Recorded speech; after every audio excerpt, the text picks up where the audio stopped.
Welcome to Dice and Mind, a podcast hosted by Brad Brown and Jason Kaufman to explore the intersection of life, games, science, music, philosophy, and creativity through interviews with leading creatives.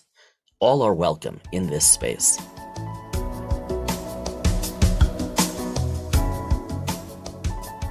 I always enjoy when we get to mix, even though I don't work directly in academia, when we get to mix the idea of gaming and academia. Agreed.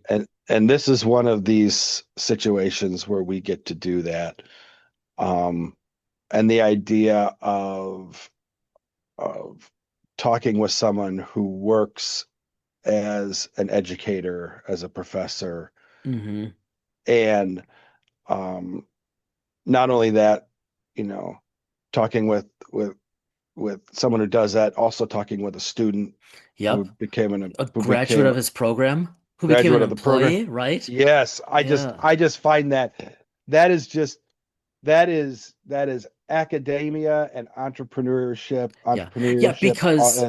at its finest. Right, because he also has then his gaming company where they create these really unique games. Yes. Yeah, like academia and entrepreneurship. I like that. I think you nailed it. Yeah, I just, so from my perspective, the idea of and a program around, game art. Yep. And a program around That's a game remarkable. art at a 2-year school. Yeah. Just is and you'll hear it, you'll hear us talking about it more in the discussion, in the interview, but you brought this up, and it's something that, I'll be honest with you, I didn't realize, and I just didn't do a lot of research, but academia more than I do. That's very unique in a 2-year program. You see a lot of 4-year schools that have this type of stuff, but not 2-year schools. But see, that's the thing. I don't think you do. I agree with you on the first part, but I don't think there are very many game design and certainly not very many game art programs anywhere. This is real niche. This is real niche. And so and we won't say a whole lot just now because in a moment we'll go to the discussion with John and Ari. But what they talk about, almost kind of in approximately geographically between where you and I are, Brad, you've got UW Stout, which has a very well-known game design, right? RPG and other design program. And you've got people like Jay Little who have been there. But I think that's really, really niche. USC, California, not Carolina. Yeah. USC has something similar.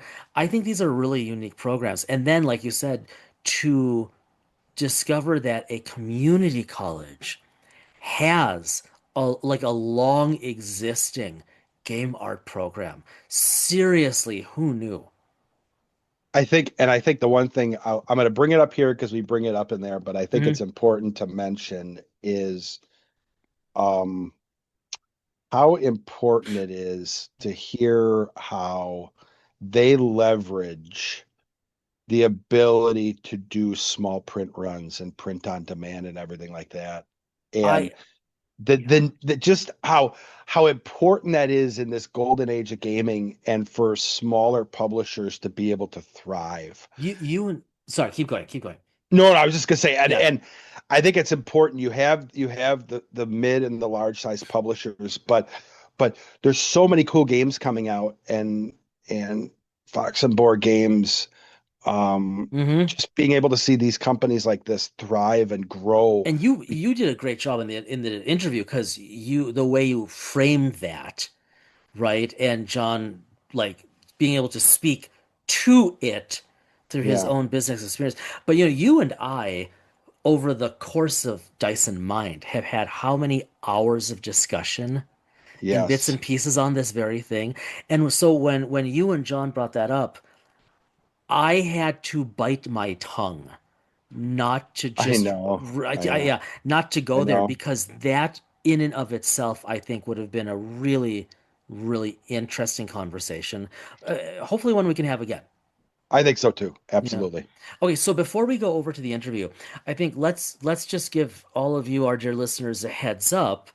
So this is going to be the first of two episodes where we are chatting with people about game studies very, very, very broadly.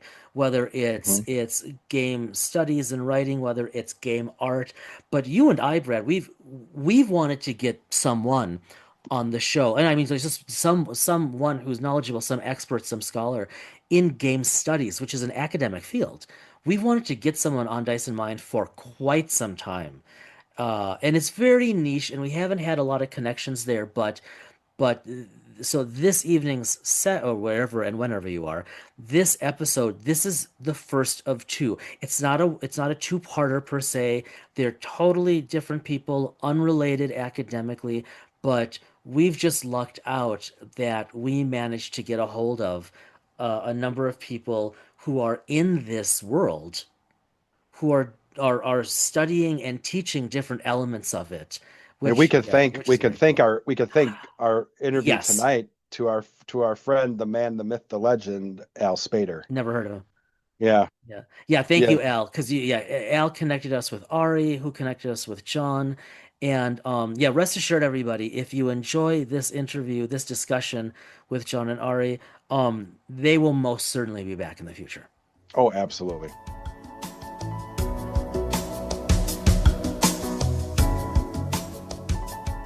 RAB is an editor and proofreader with Fox and Boar Games, now lending a hand in outreach and managing the company Discord. She has worked on a number of projects including Trash Sexy, 100 Ways, and Shadow West. Despite being easily spooked, she has found herself working on several horror-themed projects. Fox and Boar Games is the tabletop publication company run by John R Harford, writer, artist, and game content developer of over 30 years. Above all his other pursuits, creating worlds for players has been John's lifelong passion. He's been running games from an early age in 1983. He immediately began drawing on the existing worlds for emerging games like DragonQuest, Dungeons and Dragons, Call of Cthulhu, MERP, and Gamma World to create his own scenarios and settings. His most current works leans into horror and dark fantasy in quasi-historical settings.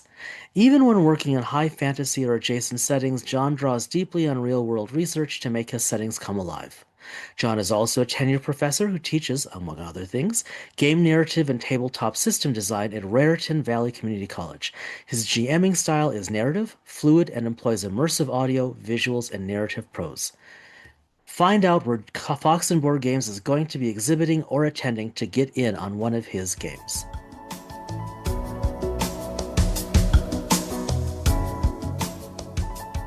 John, Ari, thank you both for joining us tonight. Lots of questions, lots of stuff to talk about. Um, you know, but before we get too deep into things, I gotta know. So, um, Fox and Boar, and maybe John, we can start with you because it was kind of your thing that got us started. You know, obviously from your bio and that's out on the show notes and everything like that. You started gaming at an early age and all of that. And maybe you can kind of talk about that a little bit. But how did Fox and Boar get started?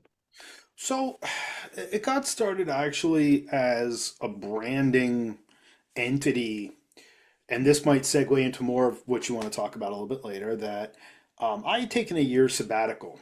We had just started to really earnestly uh, revise the existing game art degree, which I, in cooperation with my colleague Bill Crosby, had worked up, and I ended up having to do most of it. That's not a dig. He had a medical leave, so I did it. We were in the process of the beginning phases of the full revision of it because it was already a few years old by that point, and I decided, this would be a nice time to take a sabbatical. And I put in for a sabbatical to research the contemporary game development spaces, the contemporary aspects of the game industry, particularly my interest, which is tabletop, but it veered into video gaming a little bit. And I wanted to do a year's worth of historical research on my first solo game project, Wow. Tales of the Harrowed Land, which is a for lack of a better framing, a sword and sorcery, dark fantasy, Hyperborea-esque environment set on a distant planet, far away, under this dying red giant sun, Cool. and all these kind of tropes that you're familiar with. But I wanted to really dig into our real world cultures. As we know, a lot of the pulp fantasy that inspired that, particularly from the 30s and 40s, was one, um, by modern standards, very, how should we put it, dated in terms of certain viewpoints, in terms of its treatment of various cultures, in terms of how it viewed certain types of people and from different parts of the world. I'm thinking of Robert E. Howard's Skullface right now, where I just halfway through it, I just, oh my God, I got to put this down for a few minutes. The writing is excellent, but the slurs are just Oh, like mind blowing. I was just like, oh my God, I forgot this was written in 1929 or whatever, whenever it was written. So I wanted to really dig in and research our own world cultures, particularly our non-European cultures, and frame the world in a setting that I describe our our Fertile Crescent Bronze Age technology with lots of black magic. So that's kind of how I wanted to. That's kind of how I wanted to frame the whole thing, and it is this very kind of overblown, kind of pulpy, kind of heroic system. So I spent so much time, in various deep aspects of particularly South Asian and Far Eastern European culture, mythology, um, histories, naming conventions, and that's what I spent the sabbatical doing. So it was about two-thirds of the way through the process. I had the core components done, and I wanted to release a quick start scenario and a quick start scenario and rules kit, and some pre-made characters, yeah. just to start getting it out there and to take and start playtesting. And I needed some sort of legal entity to Yeah. release this under. So that became Fox and Boar Games. And I went through, of course, dozens of iterations of games, game names, game company Yeah. names. And Fox and Boar I settled on because I've always had a real affinity to certain animals, and foxes and boars are two of them. So that was kind of this kind of natural transition. Of course, 3 years later, I think, oh, I could have used that name. That would have sounded really cool and been a little bit less taverny sounding. But That's why I like it. well, and I've had people come up and be like, "Oh, that sounds like."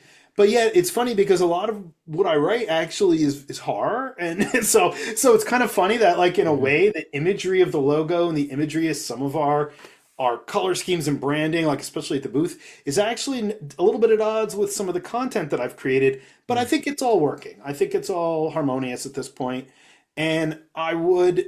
At this point, the branding's out there. We Mhm. just did our big splash at Origins, and handed out like 400 business cards or And something, how did it go? so Wow. it went very well. It went very well. It was an Very cool. interesting experience because that was our first large convention. That was our first Yeah. non-local Hmm. regional event. It was a little overwhelming. Ari can also testify. She was at the booth and running games all weekend, and it was Absolutely. at points it was at points overwhelming and a little bit like, oh my God, what are we doing here? You have those moments, I think, the first time you're out. But as far as the learning of seeing these bigger companies and more established companies and what they're doing and how they're handling things, as far as the branding, understanding more of the marketing, getting a little bit of media exposure, but getting a lot of exposure with other developers who are further along than I am, I thought it was great. It's really It was cool. great. Yeah. It was a cool con. I had been to Origins, I don't know, in the 90s twice. Mhm. 90s and the early 2000s or mid 2000s at various points. And I always liked Origins. I've also been to Gen Con, but Gen Con's so big. Yeah. I just, Yeah. yeah. I shiver a little bit when I think of Gen Con these days, I'm like that's a lot. So, I so I remember that's, Gen Con. I remember Gen Con back in the days when I was in Milwaukee. I went to Milwaukee. Even Yeah, I went to yeah, Milwaukee several Nice. times and I loved it. It was a blast. But to me, yeah, that's like Origins is now. It was about the same scale. Okay. It was, yeah. it was big, but it was manageable. Yeah. Gen Con was bigger then, I think, by about 10,000 people on average. But Oh my God. yeah, this was good. This was good. And we got our games out in front of a lot of people. And I think that was kind of one of our biggest goals. And I think that was very successful. We had great assistants on site, including Julia Bowie, who may or may not be related to Ari. Ended up being our main marketing associate, and she did a great job. And my partner did all the lugging, so I did a lot of the lugging because I unfortunately incurred an injury in April, and I couldn't Oh, handle a lot of physical stuff. So she did a lot of the that's great. hands-on stuff. So it was a good time. It was a really good Ari, time. how did the games go? Like, what was the response at the tabletop? So, in terms of the game, everyone had a blast. You know, I focused on Shadow West and Trash Sexy. And they were well received. Um, it's always at cons, it's uncertain what kind of personalities are going to be at the table. Yeah, Um, but I as a GM have really, really enjoyed running games, and my players have had a lot of fun. very cool. Very, very cool. Did you bring your asset protection employee with you? I noticed on your website. I just love that you Oh have yeah, them. that's it. Well, I don't know if I know the asset protection employee. Let's see which one is the asset employee. That's It's Daisy. it's Daisy. Unfortunately, I think I actually do need to remove Daisy from the website because Daisy is no longer with us. Oh, I'm sorry. Unfortunately, I didn't. No, that's okay. I Layoffs. thought I actually had removed her picture from the site, but no, Oh, unfortunately. But it is dog friendly, and if we had had it, she would have been a very perfect booth dog. She would have just laid there, and people would have come out to her. She'll take a giant teddy bear. I didn't know if it was one of the cats. The cats would not have been a Boone Gen Con. They would have been they very, were just disinterested. yeah, they would have been disinterested or scared to death. So, yeah, no, unfortunately, no asset protection. But yeah, no, it was an interesting con. I don't think I could have thought that 3 years ago when I started the company that Yeah, we would already be making a move to something like Origins. I that's incredible. the reception has been, you kind of I've been in the creative territories for a long time. I do a lot of different stuff, and you Yep. kind of get this experience each time of you put out content, whatever that is, and you think like, I don't know. I mean, is anybody really going to even pay attention to this? And I think everybody as a creative has that experience. And the game company, I really wasn't sure, but it has really developed a very strong local following, especially, and regional following, and now it definitely, I think, is starting to branch out and take on kind of a form of its own. Our connections on drive-through RPG have definitely gone up since the convention, and that's really nice. Oh, that's cool. Yeah, Yeah. So it was interesting because I know a lot of people are naturally skimping money and saving, which I totally understand because I am too. And I had several people come up to me and say, I really would like to do this, but I'm going to go take a look at it online. I'm like, oh, that's great. And you always think, yeah, sure they will, but I did. Like throughout the weekend, we had several downloads of Shadow Us, several downloads of Trash XE, so that was pretty cool. Excellent. Yeah. Okay. I was gonna ask if I could like, I'm the one who tends to like curveball or sidebar because Yeah. there's a component to this that's academic. Sure. Because you've alluded to that right from the start. Yeah. And Ari, we talked a little bit before Ari. Sorry, I said it wrong, didn't I? No, I said Ari. I said it the right way. Yes, Ari. you did. I said it the wrong way. See, We're just now I gonna go second-guess right past myself. that senior moment. No, Gosh you'll be- darn I it! just I have that effect second on guessed people. myself. That'll be an I edit right second Oh, guessed no, myself. I'm not So- editing that out. That's gold. No, It he's stays gonna keep it. That's He's gonna staying No keep in. it. worries. He's gonna keep it. That's Yeah, my yeah. fault. So No worries. I but just have that ultimate- effect on people. no, it's normally I'm good with names. Normally I'm terrible with names. But ultimately you connected with John through academic connections. Correct. And so ultimately I'm just fascinated by Wait, hold on. I'm going to interrupt. Let's demystify that because that could mean anything for the listeners. So well, I was getting there. I was okay. getting there. Okay. Let's- Let's Getting there, just but see I was where getting this there, goes. but go ahead since you've interrupted me already. I will. Go ahead. So, Ari, you were past tense one of John's students at some point. Correct. Yes. For were you in that program or was it like a Yes, class? I Oh, cool. Okay. I was a game art student.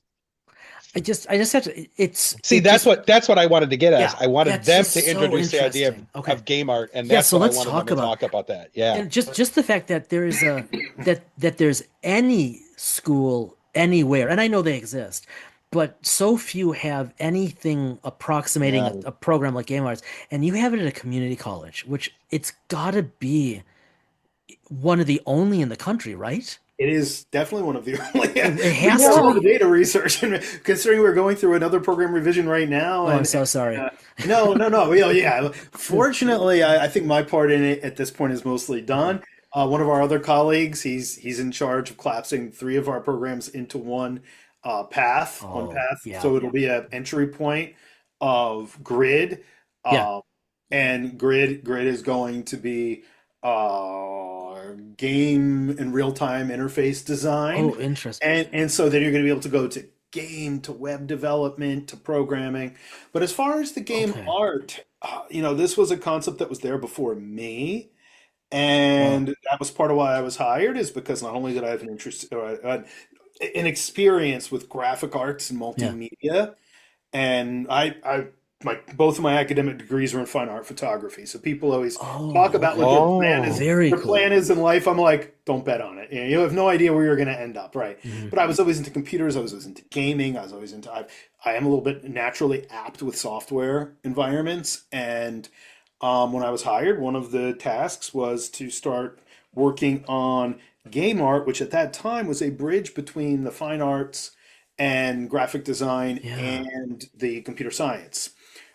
There was a decision made a number of years ago to dissolve the computer science program. And most Okay. of the people were shuffled into math. But Hmm. fortunately, my colleagues Bill and Steve, who I'm working on grid with, and this time around are doing most of the heavy lifting, which I'm like, okay, Yeah. I'll step back and I'll just shuffle papers for you and fill out Hmm. forms with you. Yep. They got moved into fine arts for the gaming and the interface design aspects. So that's where this Okay. came from. Okay. Oh. And So game arts at the college is under fine arts. it is under it's under um, arts and design, Yeah. which is Okay. our departmental Okay. banner, and Neat. then through that we have graphic design, then we have Okay. entertainment, and then we have art history, and then we have Wow. you know and all the music and all the usual stuff. Hmm. So yeah, so right now game art is actually falling in the arts program, which is pretty nice for us. That's pretty cool. Yeah, we're one of the only ones in the country, and Yeah. it is exciting. And I guess I wonder why we don't have an enrollment of 4,000 students every year. I mean, Seriously. I Yeah. kind of sit there and I'm like, and there's been a lot of discussion with marketing and all these other, components within school. So hopefully now that we have a more, and again, this is all predicated on getting through the state approval, which is our new step. But again, Hmm. at the moment, at least, that's not that. I Yeah. mean, that's out of my hands. Yeah. Because So you're. I was looking at the map, and I mean, I've been to Jersey, but only like for a day trip from the yeah, city. Uh, what you guys are? I mean, how far from New York City? we're only 30 miles, if that, Right? Yeah. 45 minutes to an hour, Right. depending on a So good I day. mean, so I'm just because you are like you're in one of the population epicenters Yeah, of the sure. of I mean of the entire country. Like, yeah, you would think that. I mean, you are within reach of a lot of Yeah. people, Yeah. And we really think, well, community colleges, where we're at especially, serve the function of the immediate surrounding counties. right? So, Right? that's a very limited pool, but I really feel, and I do Man. genuinely feel this. I'm not just trying to promote my company or not my program or, Mhm. I feel that it is such a unique opportunity for people to do this in a 2-year environment Oh yeah. and at a greatly reduced cost Oh compared my to God, going and yes. doing any of this at an art school or going to Oh, full sail or one of these other giant graphics institutes and animation institutes. And honestly, our faculty is really good, and I'm not yeah. just saying that. Yeah, I believe you. So I would like to see it grow even more. I'd like to see it grow even more. And in my I'm role in it is I'm primarily since I deal mostly with tabletop, and I have programming experience, but it's like 25 years out of date. Like I haven't Hmm. Hmm. programmed since the early 2000s. But I do mostly system design, Yeah. analog system design, Cool. production. because that's pretty much what I'm doing with the company Yep. is Yep. chaperoning projects, shepherding projects to an endpoint, and narrative and concepts. Those are my kind of Cool. three main strong points. And the visual arts, of course. I mean, Yeah. I'm painting, drawing, and painting, and all that. So with students, we do concept art and stuff like that, and I can definitely assist in computer generated art as well because I'm fairly familiar with most of the common suites and software. So that's kind of where I'm at in it. Good. And audio, I teach the audio production classes as well. So. I'm just fascinated by the fact that it's actually sits within like the fine arts. Yeah, no, It's Because very cool. because I don't mean this in any negative way. I mean this in a positive way. I think that brings even like a greater sense of legitimacy to the program. I agree. No, You I know, absolutely you know, agree. Yeah. you know. And I would even, especially the students who tell me they want to get into character design or landscapes or concept art, I'm like, well, you better start drawing and draw a lot. Yeah. Because that's the core of it. That's all the core of it. So How does, and this is a bit of a, well, I mean, starting with you, John, because then I'm curious what your experience in the program was, Ari, but how does English literature, etc., factor into your program? I mean, especially if you're teaching things like narrative. I focus on it in the game narrative class specifically. I don't, there's not as much reading as I would like in the class, largely due to time compression that has to occur Yeah. in the 16 week, 15 week. Yeah. By the time people are sick and we have snow days or whatever, 14 and 13 weeks, right? So, and also a lot of our students are coming from underserved populations. Yep. So I find it much easier to use, say, film as an example, classic film. Mhm. Like one of my Oh, favorites, like one of my That's cool. favorites when we're talking about charting antagonist arcs is Apocalypse Now using Colonel Kurtz Okay. and talking about Colonel Kurtz, and then referencing Conrad's Heart of Darkness, which was the basis for Apocalypse Now. Okay. And then yeah. pulling out parts of Apocalypse Now so they Got it. understand where that came from. Same thing if I show Star Wars or Conan or something like that. Mhm. Well, let's look at the literary source of this tale and how this intersects.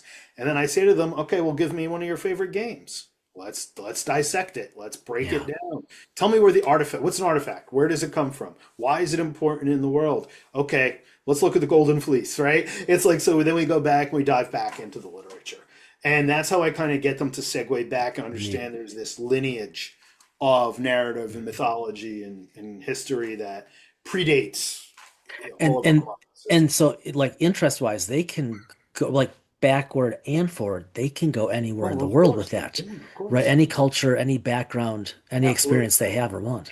And we have a very diverse population. And I love it that, especially this past semester, I had 3 students draw directly from their cultural history, both Mexico and South America, Neat. and draw this into games that were actually very contemporary and dealt with very contemporary real world problems that they face here and that their families faced at home, And I'm like, this to me is, and I always joke around and say, like, people outside of the game sphere only think video games are Grand Theft Auto and Mario, right? Like they Right. don't understand that, especially a lot of indie games are addressing very interesting themes and concepts. So I love it Right. when I see students doing that. So Ari, now granted, I'm going to ask this question with your current employer slash former professor like right here next to you on the screen, but no pressure. But what was the program like for you as a student who went through it? Can I interrupt and ask what precipitated you wanting to go Oh into the yeah, great. program? Yeah, so uh comedically enough, I come from a background, my parents, well, my dad was, my mom still is, both teachers. My brother was very into theater. Mhm. So I grew up with kind of everybody had a role to play. It was kind of like everybody was performing in their own way. And when I started getting into theater myself, most of my work was actually backstage with set design. Okay. And I absolutely loved it. My junior year of high school, our spring musical was Chicago, and I was one of the set designers. Uh, And the director, um, I had shown him my sketchbook and he was like, "Hey, do you want to maybe try designing some stuff for the sets?" And I was like, "Would I?" Um, and really, and it was the first real moment that I felt like looking at the end product, looking at the show and yeah, the sets weren't much in total, but I was so proud of being able to like look at everything come together and really feel like I was a part of something. And Yeah. so when I started looking into what I wanted to do in college, I was actually originally looking at set design, which brought me to Hmm. graphic design. Hmm. And when I was looking at the programs at RV, I saw graphic arts and I saw game art. And something about game art really caught my attention. And I started comparing the two. And I noticed that in terms of graphic components, there's a lot of overlap in the programs. Okay. And in my mind, I saw that looking at game art, I would actually, just from very practical look, I was like, you know what? I think this can give me what I'm looking for and more. Um, so I started with game art and I ended up having so much fun. And it was just realizing that I I love creating things, but there's always that fear of I have to do it alone. Yeah. Yeah. Um, and because I have to do all of it by myself, it makes starting and keeping with something that much more overwhelming Hmm. and nerve-wracking. So being in the game art program and really working with people and creating things together, I was really it really kind of gave me that understanding that I don't have to do this alone. And there were in small cases where I was able to take something that was 100% my idea and bring it from a thought to something physical and something real, for lack of a better term. And it was really exciting, but it didn't necessarily bring me as much satisfaction as sitting with a group of people and, throwing some ideas out there, piecing them together, and then seeing, okay, well, this person can do this, I can do this, I can do this. So let's figure out how we can use all of these skills to create something. Hmm. And I really think that the program, because pretty much every single core class I was in was like group project after group project after Oh, group wow. project. And so, on one hand, you do have the experience of interacting with a lot of different personalities, but it's also this feeling of like, for me, I'm part of something bigger. Yeah. And I actually Yeah. found that to be a lot less nerve-wracking and overwhelming and almost ominous Yeah. when it came to making things, which is something I love to do. And then when it was actually in Hartford's game narratives class where we were really focusing on kind of the world building and some of the more back end things before you get to, if you want to make it digital, kind of that coding and programming aspect and that transfer and figuring out how that's going to work. That I was sitting there and I was like, and one of the groups actually made a board game. And I was like, I don't have to code. Which was a big one for me because I'm abysmal at it. Um, but I think it was just kind of going through and realizing that I don't have to do all of it myself. And Yeah. in fact, I can work with people and be a part of something. And that's just a really good feeling for me. So I really did enjoy the program. That's great. And I think there's a special kind of meaningfulness in a group project like that when you end up with something that you all really value. It's really cool. And learning that you don't have to code as someone who, like John, hasn't probably coded since Bill Clinton was president. I completely agree that not having to code, totally okay with that. Oh, it was a So, euphoric feeling. I was like, oh my God, I don't have to do. yeah. Yeah. I find this ironic because right, I spent the past few weeks learning the start of Python just Oh, because I well, wanted to learn a little bit, yeah. and I got like I don't know, however, it's just the past few days it's just been kicking my butt, and I'm still like on loops, but it's good brain food. And that's what happens. And I like part of me is always like that and 3D graphics. I think I think well, I should really kind of bone up some skills and dive back into that. But it also comes down to just hours in the day Yeah. sometimes. When you Yeah. look at the end of the day and you're like, I don't have the time, much less the brain power to do something quite like that. So Okay, speaking of time and brain power and energy, so Fox and Boar Games, like I mean, you're a full-time professor, right? Like, yeah, and I know the kind of teaching load you yeah, have, right? Before I was yeah, at the university, I was at a 2 year, yeah, first half of my yeah. career, Crazy, first a crazy. few of Yeah, them. And so you're busy. And yeah, obviously, like you listen to what Ari said about the experience, and you and your colleagues clearly impassioned and present, right? As one should be. So, like, how are you also running a game company on top of all of this? So the real answer is I try to get the bulk of my writing done over the summer. That's where I spend a huge amount of my time over the summer. The past 2 summers has been actually writing the content. Well, And then after that, the rollout, it starts to just take form. I occasionally pull in a graphic designer. Ari is also a proficient editor and proofreader, yeah, so I I see will that. occasionally pull her in on a document.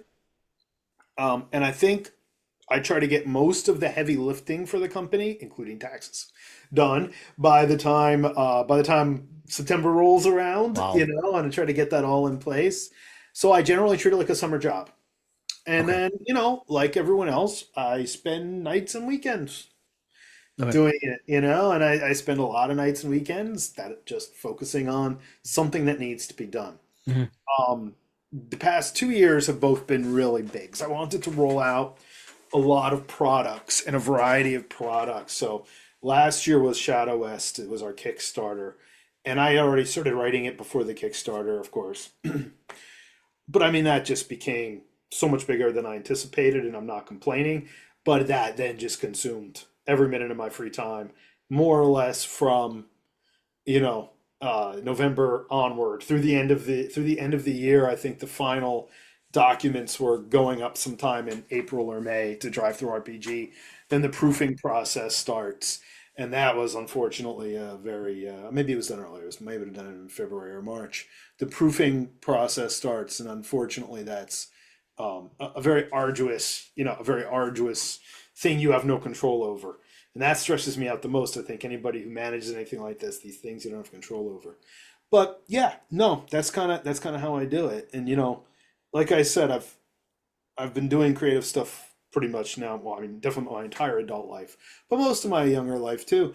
And it's always just been about juggling the hours, Yeah. and I kind of made the commitment like, okay, at school, I'm going to really just focus on getting the schoolwork done, and not only that, like really just sit in the office and get this done and don't worry so much about, oh, I've been here an extra hour and a half. Now I have to, now I have to run, I'll get what I need to done there finished so that when I get out of that space, I can really try to focus on the business stuff or whatever other Yeah. creative thing I've insanely decided to start trying out or doing. So. Because you've got that makes a lot of sense. I mean, you've got though, you have a large staff, right? And even if it's all contract, it's still a lot of people. Yes, It's a moving lot of parts. project management, which is Yeah, my yeah, tea over to Brad Yes. here. There's yeah, I mean, it looks like you've got multiple games and a whole bunch yeah, of people working with you yeah, guys. yeah, That's a lot of project management to do yeah, in the background. yeah. Well, I'm fortunate that 90% of the people who have come on board have been extremely, one, professional, two, communicative, Mhm. and they get done what they need to done, and if there's a problem, they just address it, and Mhm. that has Mhm. been the key. So it's been a really good staff of people to work with. But you are right, still a lot of moving parts, a lot of cats to herd, Mhm. and you do occasionally have to do the wrangling and the project management and the boss end of stuff, and that's always the part that you're least comfortable with doing sometimes, but it's got to be done. So, but I'm fortunate in that for as many and on any given project, I generally have between after myself 2 to 4 other people. So it's not like all 10 or 11 collaborators are working on something at once. Yeah. Yeah, usually it unfortunately is that I have to pare down and say, okay, who's going to be best for this? So Okay, that makes sense. I'm just looking through you guys. You are primarily exclusively at the moment through Drive Through RPG. right Other now, okay. we are except for Mhm. things that Drive Through RPG cannot produce, Okay. like jam screens for Shadow West, custom Yeah. dice sets, that kind of additional stuff. I've had to go through outside crafters. Okay. But right now, yes, we are all on Drive Through RPG. Most of our delivery comes from Drive Through RPG, either Very directly to the cool. customer or to me. And you know, I have investigated other options, and the big issue is I have neither the space or the excess of cash sitting there to run a $10,000 book run that's going to take up my entire living room, right? Like, Oh I my really don't want God. to do that. It's like, oh yeah, the books are really cheap if you order 3,000 of them, and Right. Yeah. and that by the time you sell the last one, maybe the third edition will be out. So I've Yeah. I've been very cautious in my inventorying and my expenditure on inventory and how I Yeah. manage it. And I think that's been a big part of why I've been able to keep it afloat. Because I frankly have seen so many businesses that get really excited and bankroll this huge production run of something that is more or less an unproven product, and then they're just sitting on it. Then again, we have some associates from other companies who have had very good luck dealing with you know companies from elsewhere in the world that can Right. produce stuff super Right. cheap. And they tend to have a much higher volume of sale than we do Yeah, of too. course. So Of course. Print on demand and short run printing Amazing. has been a phenomenal boon for the RPG Yeah. Oh, world Yep. because Yep. absolutely. it has Oh, allowed Hmm. absolutely. companies like yours to blossom, and it's Hmm. allowed Sure. Sure. this golden age of RPGs because it's Hmm. allowed you to create high quality Yeah. product and produce it, Hmm. and given us this ability to Yeah. see product that we would have not been able to see No. just 10, Right. 15 That's years right. ago. Yeah. Oh, absolutely. And that was part of why I decided to really dive in. And I mean, going back where you asked initially about starting the company, it was during COVID where I started like looking through a lot of the third person stuff that was on. I know that people have been doing it for the D20 system since D&D 3.5 and the open license, but I kind of never really pay. I mean, I read some of the Green Ronin Freeport stuff is some of the greatest fantasy urban environment stuff ever written, and that was all third Cool. person, right? Hmm. So that's an exception. But it wasn't until I started looking through a lot of what was out there, and I thought, you have literal notebooks, not even mentioning what's in your head of game content that you have written and designed in the past 25 years, 30 years of your life. You should just start throwing some stuff out there and see what happens. And that's kind of why I started, because I saw, well, with Drive Through RPG, I can Yeah. just produce it myself. And Right. fortunately, I have graphic design skill. I Hmm. have layout skill. I have access to the software. I have people who know about these environments, and I Yeah. can call on for assistance. So it was a combination of things that allowed me to do it. But the print on demand was definitely a huge part of it, and the PDF aspect. Do you? I have to say there's two things. One, I there was another guest of ours who turned us on to the game Shadow Dark. Oh yeah, sure. So Shadow West, when I saw it, Yeah. I was Mhm. like, okay, this is when Al introduced us, I was like, okay, this is phenomenal. Yeah. Now, I moved from the metro area of Milwaukee out about 30 miles west, so I'm now in the country. Okay. And I have had Raccoons. a battle of wits that unfortunately Oh. I'm losing to the raccoons Oh yeah. No. here. Yeah, yes. So So more You're trash, you're less a living sexy. you're yeah, living so NPC and trash sexy. Yeah. yeah, You so are. so Yeah. when Yeah. so when I saw that, so my actually the funny joke is that there is one out here that actually I will sit outside and it will actually come up and just stand and taunt me, Yeah. joke. It'll Yeah. stand and taunt me, and I'm like, and so when I mentioned that we were doing this podcast interview and about the game, she's like, "Oh, you have to get this game." Oh yeah. Yeah. Yeah. Because she really wants to make the game, and she wants to make a character named after this raccoon that now has a name Okay. Well, that you know so I've I have absolutely determined that I could spend a year researching and writing this this deeply complex world with language structures and cultures and mysticism, and the raccoons are always going to be the big seller. And I've just decided I'm perfectly fine with it. But that It is just definitely our number one selling game. Really? And and it was at the tail end of my sabbatical. I was exhausted. I mean, yes, I sat around for a year writing and reading game material and historical stuff. So I know it's not a tough post. I realized I was very privileged to be able to do that. But I just texted a group of friends and I'm like, all right, that's it. I'm writing a one-page RPG about naughty raccoons, right? And they were all like, there was dead silence. Then they were like, nah, you should probably do that. And that's kind of how Trash Sexy was born. And I was like, oh, it's just they're gonna have two traits, trash and sexy. Now, of course, it's gone way beyond the one-page RPG, but it's definitely our I'm number one. I'm Number one looking popular. I'm looking at the skills right now. Yeah, Both you've got the sexy moves and the that's trashy right. moves. Yeah, The trash mind moves. just wanders on that. No, well, so what we always say is, and I don't know the rating of your podcast, so I'll keep this one No, no, clean. do But whatever you want to do. you're well, good. we have had groups play this at all different levels and all different ways. We've had people that the raccoons are out searching for something like a I don't know, what was yours, Ari? I had people looking for variety of things. I had one woman who walked away with a collection of rubber duckies. Okay, rubber duckies. At Origins, one of my Saturday night group decided they were in search of the disco ball dildo. And they had to Winner. articulate why exactly it was called that, and of course because certain parts of it glowed and glistened and spread light around there. So they had heard about this in Raccoon World and they thought it was like the sacred object among humans. So that was the quest, and I let the groups decide because I get wide varieties of players, especially at Trash Sexy. Yeah. All the games that I run in public are 18 and older. I just my Mm-hmm. personality, the content of the games. Shadow West is gritty. It's not Mhm. quite that dark or not quite that nasty. It could be, but it's generally not when I run it in public. But I let the groups in Trash actually decide their you know their level, their threshold, and this group was just diving right into being the trashy. I was like, okay, that's where we're gonna go. So it's really interesting. It's interesting when people. It's a very open game narratively, so it's really interesting to see when people are given that player agency, Mm-hmm. where they take the games.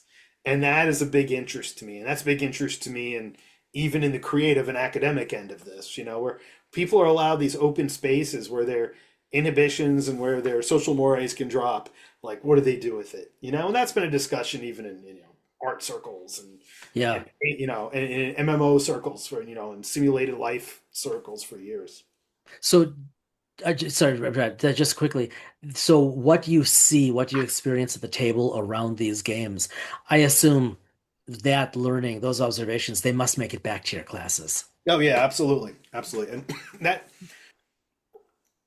I mean, I always tell players, you know, no game survives contact with the player. No game survives contact with the public, and you literally have no Yeah. idea what's going to happen until you've run some of these scenarios and some of Yeah. these games like 3 or 4 dozen times, right? Like you just don't know. And then so I always take those experiences in terms of the play testing, what you have to look for, what you have to make notes on. Yeah. I definitely take that back into the classroom and That's so cool. emphasize to them, what you can expect when the players sit down. And in fact, that's one thing I emphasize with anybody who maybe after they design a game in my class, so they will come up to me at a convention and say, I have this idea for a game. I'm like, oh, cool.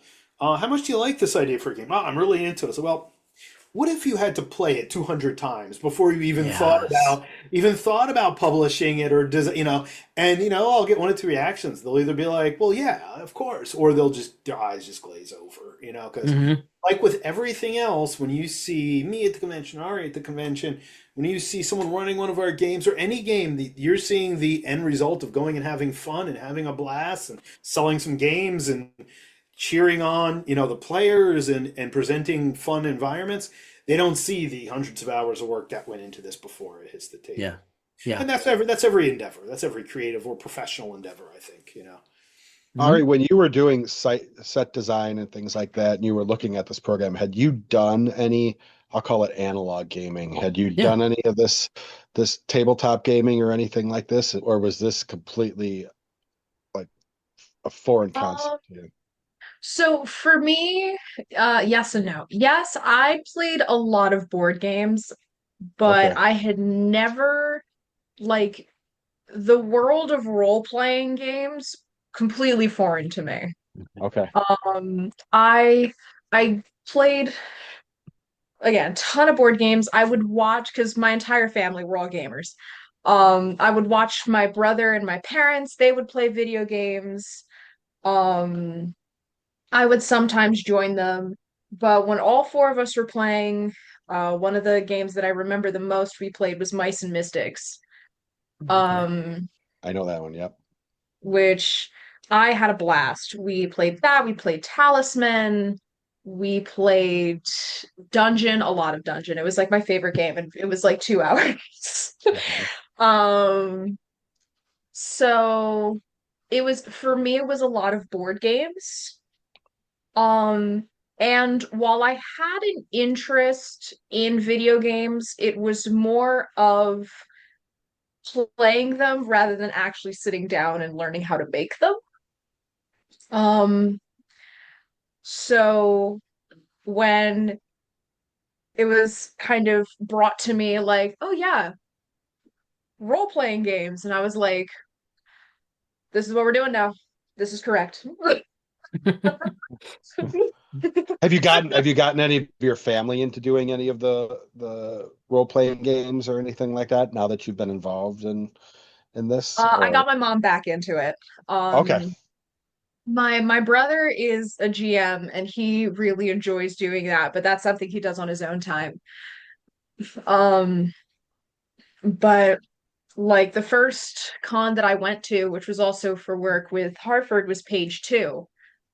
And that one I came with my mom, and I remember being so nervous, but I had a wonderful time. And then, it was really the first time in a long time that mom had kind of come back into the RPG space, and it's it's been a lot okay, kind of in the world of RPGs ever since. So it's okay. I have a great time, mom's having a great time, and yeah. That's cool. Okay. That is awesome. John, I'm going to ask a Brad question of you, sir. Okay. What's your original history around tabletop RPGs? How did you get bitten by the bug? My Yeah. mother, when I was about 8 years old, my mother brought home a magazine, Time Life, that talked about the evils and dangers of this new Yes. game called Dungeons and Dragons that Yes. kids were developing Oh, these cults Yeah. around. And I The was like, man, this Satanic sounds Panic. awesome. I the was like, this sounds really satanic panic. well. Yeah. It was very similar to how I got into heavy metal, right? Like, oh, don't Right. listen to those bands; they're terrible. You see Iron Maiden's album covers, you're like, oh yeah, no, I'm definitely listening to that band. And so it was a very similar kind of thing. And my mother was a teacher as well, Mm. and she's very open minded. And when she researched it, of course, when I said I was interested in it, and then a couple of years later, it's 9 or 10, and she bought me the box, the blue box set, which unfortunately I only have the books for now. I don't actually have the whole box set. And that was kind of it. That was kind of down the rabbit hole. And Mm. for years, that was all through high school, middle school. Well, I was still in grade school, and I fell into a group of those bad kids in denim jackets, those burnouts who were playing Dungeons and Dragons up the street. So I hung out with them, and I played You with. were like Eddie from Well, it Eddie was from very. Stranger I Ah, mean, Things. again, yeah. like I have Stranger Things issues, but only because I lived through a lot of it. But they Yeah. captured a lot of those elements correctly in that it was not cool or popular to do this at that Oh time. no. You were No. like a No. sub outcast. You were like an outcast even beyond the outcast if people knew you played these games. Yeah. So it was only these people who were already on this margin culturally who did it. So and then throughout high school I started running my own games, writing my own games. So I did D&D, of course. I kind of never played basic. I think I played it once. I think I played the expert set Isle of Dread with my cousin or something. And then I jumped in. That might have been actually one of my first real games that he ran that, now that I think about that. And then it was in high school. I mean, it was not only D&D at that point, but I fell really deeply into Call of Cthulhu because I had already Okay. read, because I had picked up that Deities and Demigods book, which I still have on the shelf behind me That's with the cool. Cthulhu mythos and Elric and all this other stuff. And I had gotten deep into Lovecraft and Moorcock at around 11 or 12 years old. And then I ended up, running that. We played all those early TSR games. We played a lot of the other games like Paranoia and Champions and Twilight 2000 and stuff like that. I honestly, even at that time, I was writing most of my own content. I would look at a Yeah. module, get some ideas out of it, and create something out of it. And I was doing a lot of creative writing at the time. And in fact, for many years, I thought I was going to go and I was good. I started out as a lit major in high school. Hmm. Then, frankly, I thought my art friends were having a lot more fun. So I decided I was going to dive over into visual arts. And that was That's cool. then throughout later college, when I got really serious about finishing college, and I spent a lot of time getting an art degree, and then going on to grad school with some interim time doing some gaming. I kind of fell out of it. I kind of felt out of it like around 1999, 2000. No, I'd say a little later, 2005, 2006.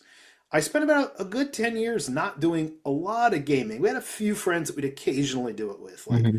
well, because Okay. my partner's a gamer too. So like we had a few Cool. friends that like once a year or twice a year we'd hang out with them for a weekend and play a D&D game or something. Um, and then I got heavily involved in my second, or should I say third, academic pursuit, which is historical music. So I Oh, ended up interesting. diving deep into medieval and pre-medieval music, learning some of the instruments that are involved in that. And that really soaked up a huge amount of 10 to 12 years because I had done music as a kid. I had to go back and relearn everything. And I'm still learning. I still consider myself in music school. Even though I do private lessons, I didn't go back and get another degree. I started, regularly trying to absorb as much with Wow. experienced people. So I didn't actually game a lot when I was doing that because that took up, playing with ensembles and bands and stuff took up a huge amount of my time. And that it was great. I love doing it. But I think I really came back to it again, probably like a lot of people once pandemic hit. Yeah. Yeah. And well, our gigs dried up and our bands dissolved. And I had a lot more extra time and I was sitting around my house a lot. And I had just started playing a D&D game, fifth edition had just come out. And I was starting to play, well, I've been out a few years, with some local friends who were brand new players. And that re-jump started my love of it because I'd forgotten what it was like to have these whole worlds in your head and everybody's an adult, at this setting. I think two had actually played an RPG before, my partner and one of the other players. To have this group of adults suddenly become so immersed in this story that you're creating and week after week religiously show up for about That's 5 years, that's and I amazing. think that Yeah. reinvigorated my real love of running games and writing games. And then pandemic hit, and then I decided I was just going to start doing it and putting stuff Hmm. out. So I think that's kind of, and and I had a lot of encouragement. I actually Alyssa just met her at uh, at Origins, a musician and gamer who plays at Origins, and who I actually met through music. But she and her husband are also gamers. At one point, I was hanging out with them, and she said to me, a lot of people are making a living putting out their own games and being a professional GM. I mean, it won't match your professor salary. And I'm thinking, ha ha ha, little do Right. and I'm like, it might. And she said, Mm. you should start doing it. You've got all this stuff that you've written and created, Nice. and that was a big source of encouragement as well. Having people like that come up Yeah. to me and say, you've got all this stuff. You should just start putting it out there. And another friend of mine who I originally worked with under Golden Dragon Studios, creating a game called Blight Realms, which unfortunately only ever got to a very short starter set. It just life happened. We didn't get to finish it. But he sat down one time at one point and played through a very prototype board game, which I still have, and then read through Tales of the Hard Land. And he had already been going to Gen Con and he'd been going to some of these bigger conventions in hopes of publishing his game. And he said, "You have these fully complete game experiences here." He's like, "You're way beyond playtesting. Like, you should just take these out there." And Yeah. that was, and so was that, hearing stuff like that, it's that really kind of encouraged me to just say, Yeah. all right, let's do it. Let's try it. So, luckily, We'll have to be taking. Man, that's impressive. Yeah, we'll have to talk sometime because I'm a former music major, so I would love to talk great. about the medieval Yeah. music stuff. Yeah, I'm a Renaissance and Baroque guy. So. Oh, right. So, well, there's a lot of what I play comes from Renaissance as well. Like, medieval is very, especially in the United States, medieval is treated very loosely in terms of when it actually starts and begins. But I do play some of the French Renaissance stuff in particular. So yeah, cool. love that era, love that genre. Working on Trodo and Tordion right now, just digging in and having my instructor saying those notes are a little too long, those notes are a little too short. So, oh God, I love that era. So they wrote some crazy music. You look some of the Spanish stuff, you're just like, man, someone 800 years ago thought of this, and composed Amazing. it. Yeah. Mm-hmm. I have to ask, when you play, like when you role play, do you play the bard? No. Okay. No. Had to be So asked. there's several factors at this. One, I actually am not a big fan of the 5th edition bards. Mhm. And I'm not going to go down that rabbit hole because the rest of the night. And I actually tend to play, when I actually play like a fantasy game, I like to play characters that don't involve quite that much complexity. I'm a big fan of the fighter barbarian, like really straightforward, because, I spend so much brain power usually when I'm writing and running these things. When I'm playing, I kind of just want to just be focused, I want it to be. But I'm saying that I enjoy making the characters a little more complex. Like, I brought a new barbarian into our D&D game, our long-running 5th Ed D&D game that is online with my friend of 40 years, is practically a family member, my brother at this point. But, I actually really made sure, I went back to what I did with Tales of the Hard Land, and I asked him, he made up this world. I said, well, tell me about the culture of the plains people that I come from. Tell me a little bit about the language. And he hadn't actually thought of some of it, but then he really started getting his mind working. He's like, how do they treat the gods and goddesses of different lands? How do they, and he had answers for that. And like, how do they view outsiders? So I was able to really kind of bring in this character that I think surprised a lot of people, because they were expecting a Conan clone or a comedic barbarian. And the first thing he did was start questioning like some of their decisions about why they'd been doing things. They were like, wait, this guy's actually like thinking, And so it was kind of a fun experience, like taking a trope of a character and then twisting it around a little bit. That's very cool.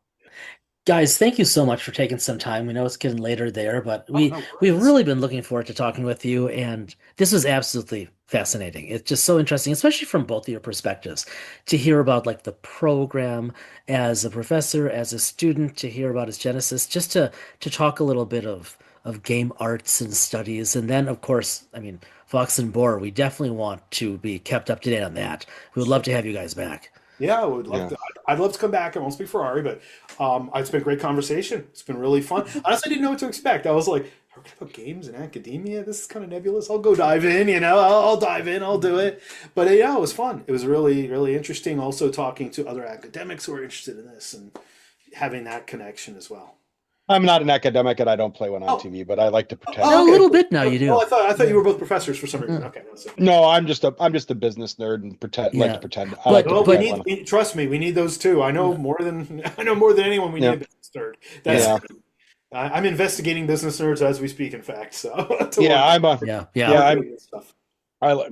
I like to pretend. I like to hang on Jason's coattails. Okay. I like to pretend that I know something about business, so we make a good team. Yeah, we make a good team. Yeah, we make a good team. I always say I learned a lot about business by watching what not to do, as well as what to do from other people in the game. Like just sitting back, being like, that didn't work. Let's not go into that territory. I have 30 years Yeah. of watching and actually making lots of mistakes, and that's Oh, how that. okay. And so yeah, Maybe I'll pick your brain at some point, or if you do a conference. anytime Okay. you ping Yeah. me anytime. I'll ping you. Thank you. And if you want to Yeah. talk about music, ping me. Oh, we'll do that. I've got a I think hurdy-gurdy. I've got a hurdy-gurdy and collection of medieval bagpipes waiting. So I knew yeah, that's what that was. I was this is sure. yeah. That is awesome. What peeking in over here, I have like a thing for bagpipes. yeah, Yeah, that's so this is a cool. Lowlands Schaefer fife based off the shepherd's pipe based off of a design from about 1200. Wow. So Wow. Okay, well, when you guys well, return, we'll do thank that. you. Yeah, thank you very much. Yeah, thank you so much.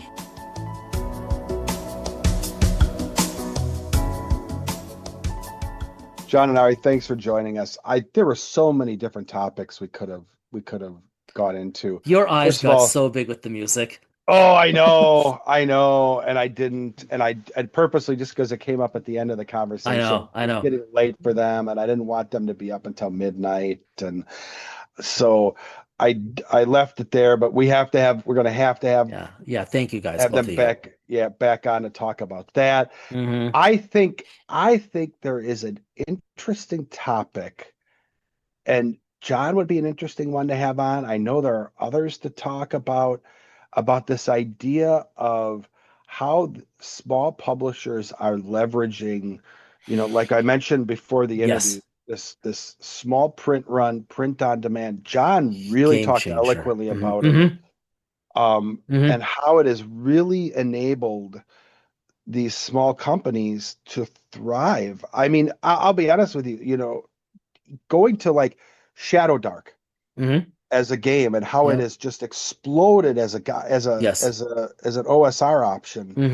Hmm. Um, could it have done that years ago as an initial run without small print runs, without Kickstarters, without, you know, those type of I things? mean, maybe it's a hard one. It's a hard question, Hmm. but there's so many different types of and or even like doing fifth season from Green Ronin or Hmm. Pioneer, as we talk about with um Mongoose. All these different, would these companies be able to make these stretches with these game Okay, options? so this is interesting, and we will have to save this for an upcoming discussion. Yes, with others. Yes. This could be a great episode in a few months from now, right? Uh, That's my point. I'm turning this into an yes, episode in the yeah. middle of an episode, and I don't want No, to do no, that. but it comes from this discussion with John and Ari.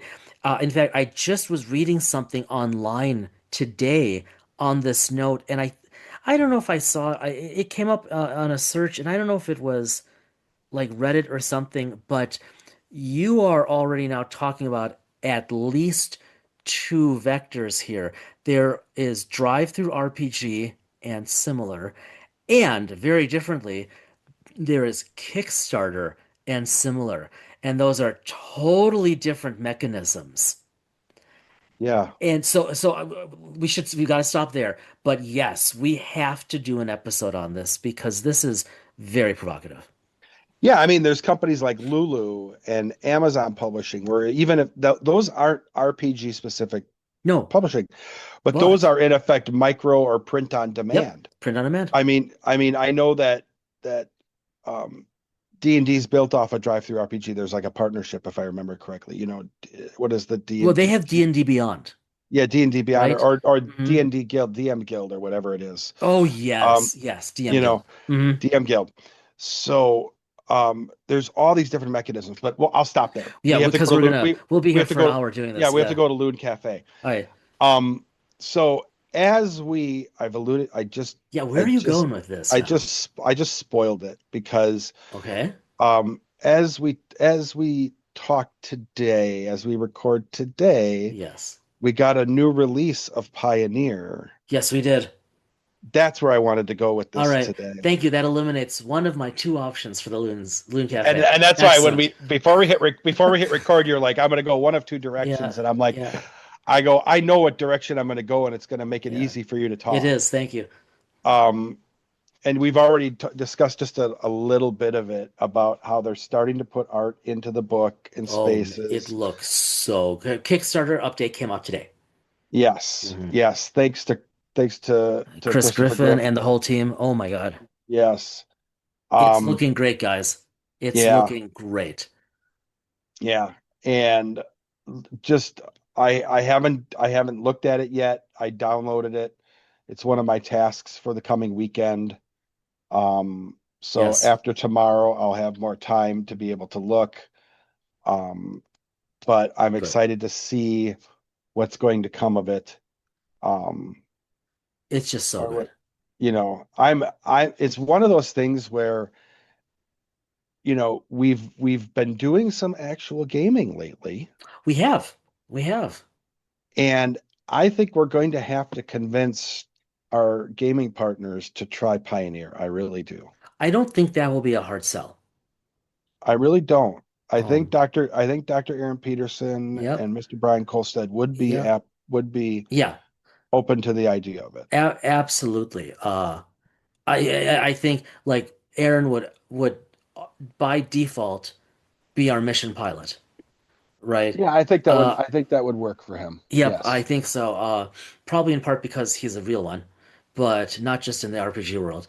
But yeah, I think you're Is right. he really? Did Yeah, I not yeah, know this? yeah. I mean, I don't remember if he maintained his license, but his when he went to college, he went initially for aviation.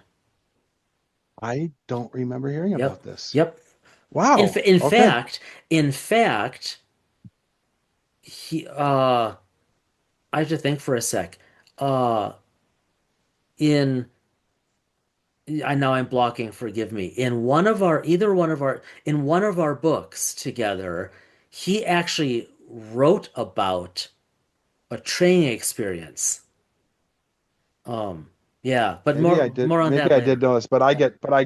I sometimes things get lost in the shuffle. But fascinating. Okay. Yeah. Well, But yeah, I think you're right. then he Yeah. definitely is the pilot. Yep.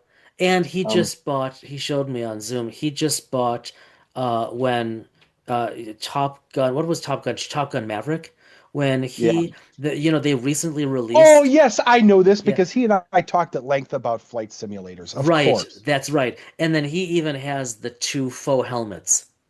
Yes. Yeah, so Okay. he'll probably want to wear one of those. Okay. Yeah. Maybe we can't have him now if he's going to have a helmet. So, Dark but helmet. yeah, Okay. yeah, Spirit Magic helmet from Bugs Bunny. Exactly. Um, Exactly. so, but yeah, ultimately, Pioneer, Pioneer is a game that definitely is going to, I think, have to be played. Just the more you look at the material. It's just you got it. You have to go through the core rule book and see the art.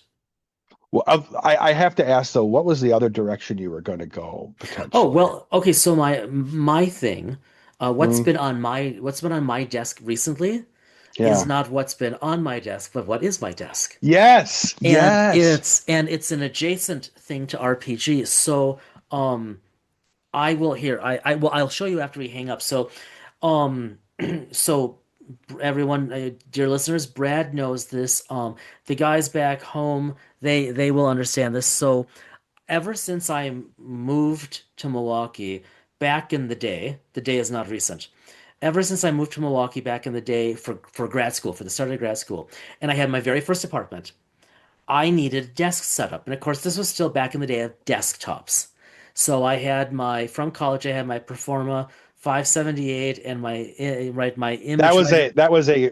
a Mac brand back when Apple had 50,000 different models. It was Yeah. Scully years, right? No, That no, was no, no. the Michael Spindler years and Okay. the Gil Yeah. Amelio Yeah, years. Gil Yes. Amelio years, right.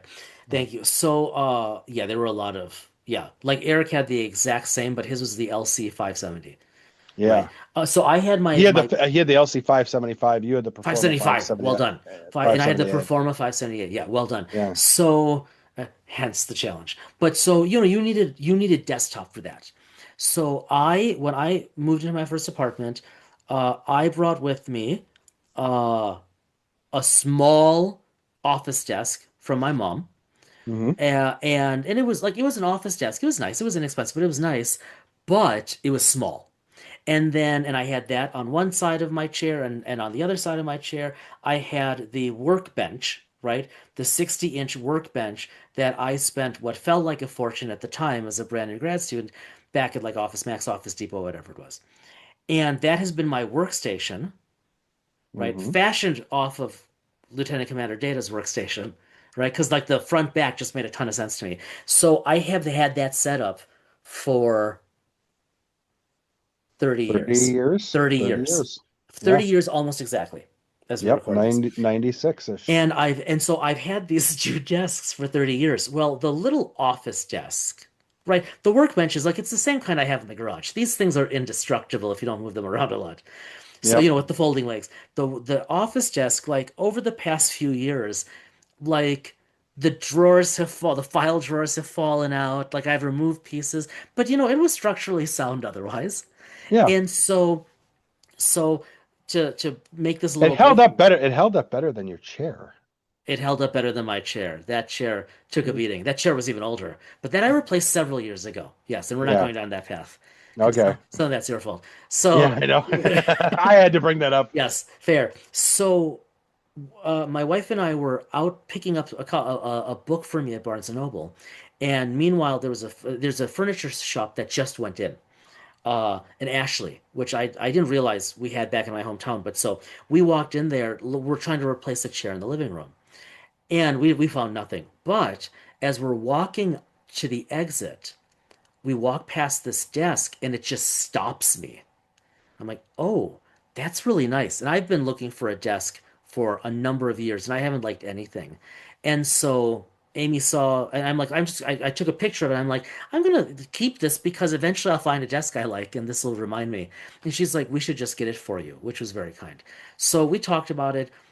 Ended up 2 days later picking up the desk. So I now have this very clean, simple, I think elegant looking desk paired with my workbench. But the kicker is the surface of the desk is now as large, literally the same as the workbench. So it's 60 inches wide and 28 inches deep.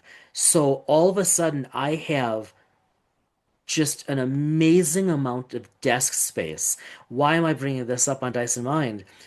I now can You have a comfortably lot of room I for, can put a GM screen up on either side of my computer yes. without messing with anything on my workbench or changing my desk. And right here, Brad can see me pointing, right here off screen, as we record, I moved my little other file cabinet I had because I have very few files now. It's 2026. And I now have Star Trek Adventure stuff permanently stationed there. Thumbs So, up.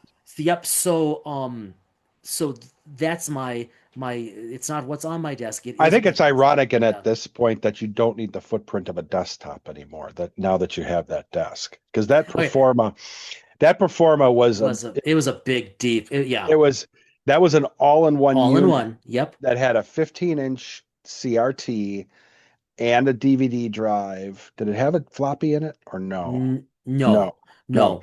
But it had a Mm-mm. 15-inch CRT. And then you had the image writer, and you had the modem, and you had Yeah, the keyboard, and you had the mouse and the mouse pad. It took up a lot of space. it took up a lot of space on that little desk. Oh, And it, now it, you it was have, never on the desk. It oh, always it's had always to on be on the, the workbench that's right. because it That's right. filled up the workbench. And then I Yes, would do my writing or reading or whatever on the desk. that's right. Yeah, it took Yeah. up a lot of space. Now you have now you have Yeah. this enormous ecosystem, Yeah, I have a surplus of space now. and Yeah. you have a 14-inch I have a a 14-inch 14-inch MacBook Pro, right, yeah, which is laptop. now just dwarfed. Yes. It's just Now you do use it. You do use an external keyboard, if I remember correctly, right? external keyboard and trackpad. And Absolutely. trackpad. But Yeah. even with that, it's still a minimal footprint It's on and that. so now, and I cleared out, I don't even know if I told you, I cleared out, you know how I had the stacks and stacks and stacks of articles from Yes. years? I kept this much. I recycled everything else. 7.5 full paper bags full of articles. So now I no longer need an extra bookshelf because I've opened up all kinds of spaces because I could move books over there. And now I can actually leave stuff when I'm writing. I can just everything can stay out here in the process. Wow. Yeah, so good for everything, great for gaming. Right? So like when Wow. we play D&D next session, That's got to I make the room, especially now with the office, it's brighter. It's a brighter room. You've opened up the space. It yeah. has to feel like a different room now. Um, it feels I'll close with this. It feels the same. I wondered if it would shrink the size of the room a bit because it's such a bigger desk, such a bigger footprint, but it's open underneath. So it's nice and light. And because I don't have literally two bookshelves full of stacked articles and they're just some books now, I gained the visual space over there.